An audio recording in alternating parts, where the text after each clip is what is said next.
Conversión de vehículos a GNV o gas natural vehicular.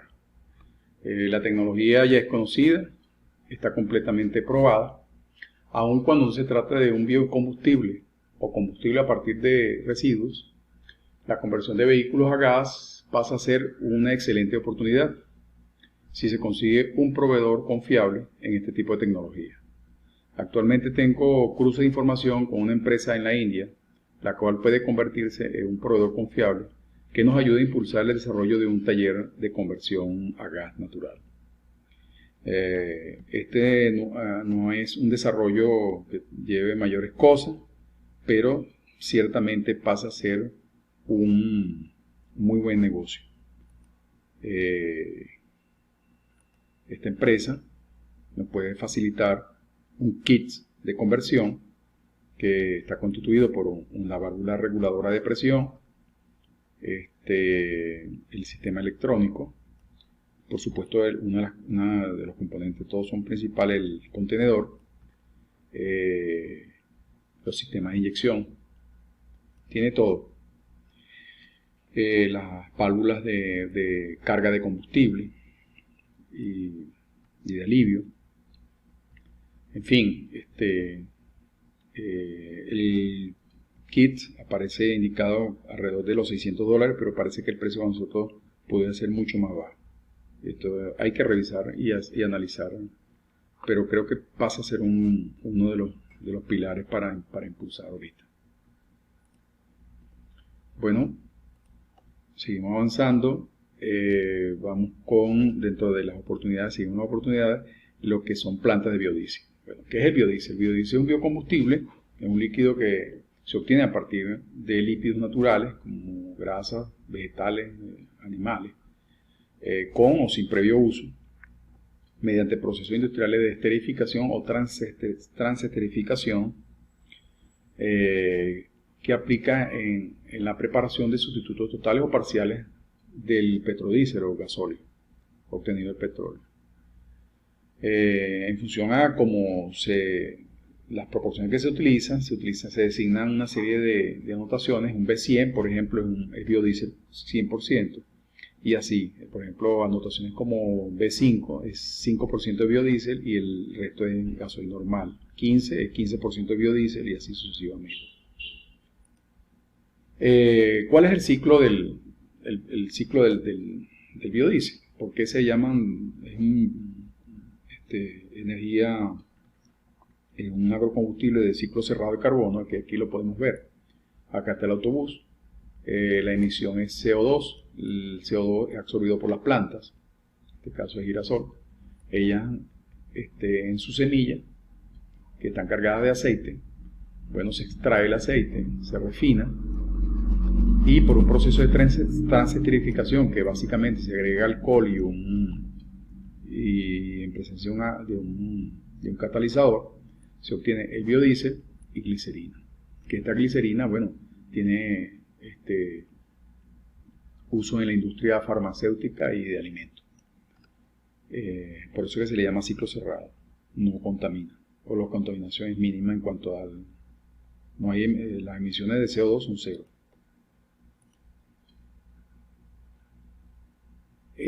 Las plantas de biodiesel, los antecedentes, bueno, la transesterificación de aceite fue desarrollada en 1853 por el científico Pardue, muchos años antes del motor diésel. El primer modelo de Rudolf Diesel, que fue expuesto en 1900, estaba hecho para funcionar con aceite vegetal. En el momento de la exposición, Rudolf Diesel dijo que, palabras textuales, el uso de aceites vegetales para el combustible de los motores puede parecer insignificante hoy, pero tales aceites pueden convertirse con el paso del tiempo importantes cuanto a sustituto del petróleo y el carbón de nuestros días. Bueno, de ahí para acá han pasado más de 100 años y creo que se está llegando ya a sustituir parte del combustible en utilización de biodiesel. las plantas de biodiesel.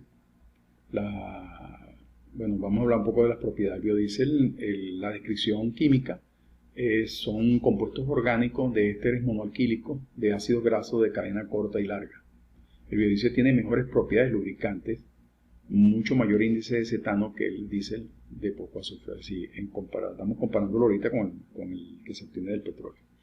Entonces acá, hablando de las partes del lubricante, vamos a ver un pequeño video que habla sobre esto. Es interesante esta historia.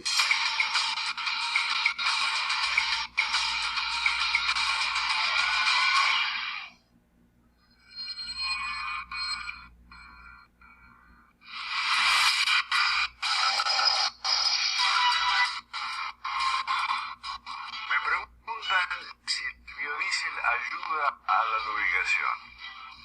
Una pregunta interesante. Sí, desde ya digo que sí, que ayuda, pero me remonto un poco a la historia. Por una cuestión de contaminantes, una de las cosas que se eliminó del gasoil fue el azufre. Todos los gasoil del planeta producidos sin un proceso selectivo de purificación contienen azufre, en mayor o menor proporción, pero lo contienen. El azufre, cuando se quema dentro del motor, genera compuestos que se llaman óxidos de azufre. Y los óxidos de azufre, combinados con el agua, la humedad, forman ácidos. Y esos ácidos, respirar ácido sulfúrico particularmente, créanme que no es bueno para la salud. Entonces, hubo toda una campaña para eliminar lo posible el azufre del gasoil, ¿ok? Y aparecieron el grado 3 fundamentalmente de gasoil, que tiene muy poco azufre. Tiene 3, 4, 5 como máximo, si mal no recuerdo, son 15 partes por millón de azufre, prácticamente no tiene nada. Pero, y acá viene la historia, cuando se eliminó el azufre apareció otro problema, que es en las bombas inyectoras y los inyectores, en los cuales la única lubricación que tienen es justamente el propio combustible. Y el azufre, aunque parezca una locura, es un excelente lubricante.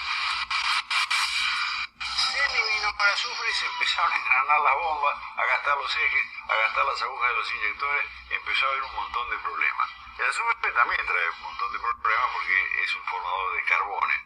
Pero se lo eliminó, sonamos. Entonces empezaron a buscar aditivos para suplantar eso. Los aditivos son caros, muy caros, y en algunos casos formaban compuestos tanto más tóxicos que el propio óxido de azufre.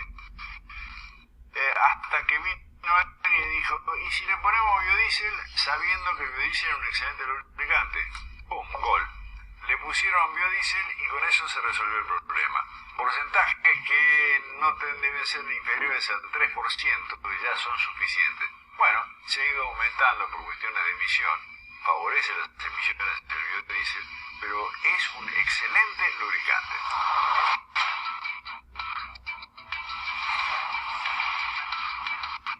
Entonces, como podemos ver en el video, fíjense que la producción del diésel hoy, que es un derivado del petróleo, ya básicamente está ligado a poder tener plantas que produzcan biodiesel para poder hacer la combinación, ya que, cuando estamos hablando de diésel de bajo contenido de azufre, de acuerdo a los estándares internacionales. Entonces esto pasa a ser muy interesante. El poder calorífico del biodiesel es de 37.27 megajoules por litro. Aproximadamente hay unos estudios que dicen que un poco menos, pero está alrededor del 9% menos que el diésel mineral. O sea que la variación de potencia de un motor es relativamente baja. O sea, baja un poquito, pero es poco, es imperceptible. 9% apenas. El biodiesel es líquido a temperatura ambiente y su color varía entre dorado a marrón oscuro, dependiendo de la materia prima.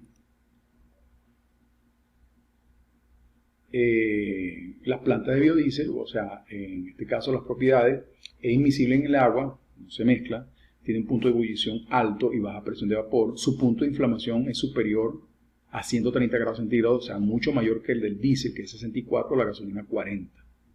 Tiene densidad aproximadamente de 0.88 gramos por centímetro cúbico, significa que un metro cúbico de diésel pesaría 880 kilos. Es menos que el agua. No tiene virtualmente ningún contenido de azufre y se suele mezclar como aditivo con el diésel debajo de lo que hemos dicho. En la producción por bache, bueno, vamos a ver un pequeño video cómo se produce. Para iniciar el proceso necesitamos obtener la materia prima, aceites vegetales, grasas animales y residuos o desechos industriales alimenticios. 1. El aceite pasa por un filtro para eliminar los residuos e impurezas de la materia prima. 2. El aceite entra al precalentador para alcanzar una temperatura de 60 a 65 grados centígrados. 3. En un reactor individual se mezcla el metanol y la sosa o potasa para de esta manera obtener el metóxido y pasar al reactor. 3.1. El aceite entra al reactor para ser mezclado con el metóxido. 4. Se obtiene el biodiesel y la glicerina. Evaporamos metanol en exceso.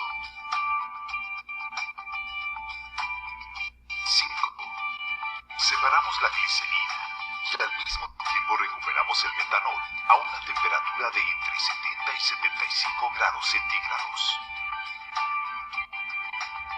6. El biodiesel entra a un proceso de refinamiento, generando un biodiesel puro y limpio, sin utilizar agua. ¿Por qué? Bueno, ahí vimos rápidamente un proceso de producción de por bache del biodiesel. Hay plantas hoy en día en el mundo de proceso continuo, más complejo. Más adelante vamos a ver una pequeña planta comercializada por Argentina. Fíjense las características. Estamos hablando de pequeño, ¿no? Ancho 800 milímetros, 0,8 metros, profundidad 860, altura 1 metro, un poquito más, 10 centímetros más alta que yo, peso 125 kilos. Consumo eléctrico, estamos hablando de 50 a 60 vatios por cada litro, vatio hora por cada litro producido.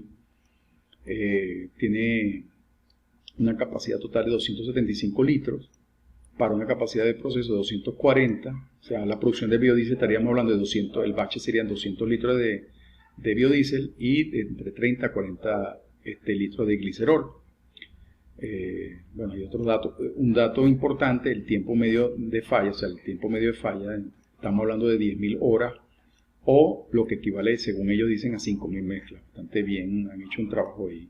Fíjense cómo es la plantita. Sencilla.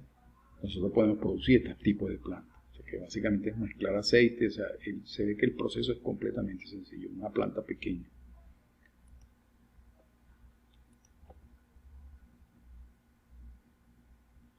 La ventaja en la combustión del biodiesel, por supuesto, reduce la contaminación, las emisiones netas de dióxido de carbono, o sea, porque él sí tiene ciclo cerrado del carbono. La emisión de hollín se reduce entre un 40 a 60%, y las de hidrocarburos pesados entre un 10 a 50%. La emisión de monóxido de carbono también se reduce entre un 10 a un 5%, y reduce igualmente la emisión de hidrocarburos policíclicos aromáticos, que se llaman PAHs. Estos hechos son cancerígenos, particularmente los siguientes derivados. Una de las cosas que tiene el diésel es eso, que produce una cantidad de derivados que son en la combustión, que son cancerígenos, como el fenatren, que se reduce en un 97%, el bensulfuratren en 56% y los benzopirenos en un 71%. Finalmente, la emisión de compuestos aromáticos, aldehídos, se reduce en un 13%, y la emisión de óxido nitroso se reducen o aumentan un 5 o un 10%. Acá tiene que ver con el desgaste del motor y la calibración de la bomba. El metilester, que es el nombre es biodegradable, en menos de 21 días desaparece toda traza del mismo en la tierra. Su toxicidad es inferior a la de la sal común, la sal de mesa. Es decir, y si un vehículo pasa, el olor que suelta es similar a la galleta dulce o las papas fritas.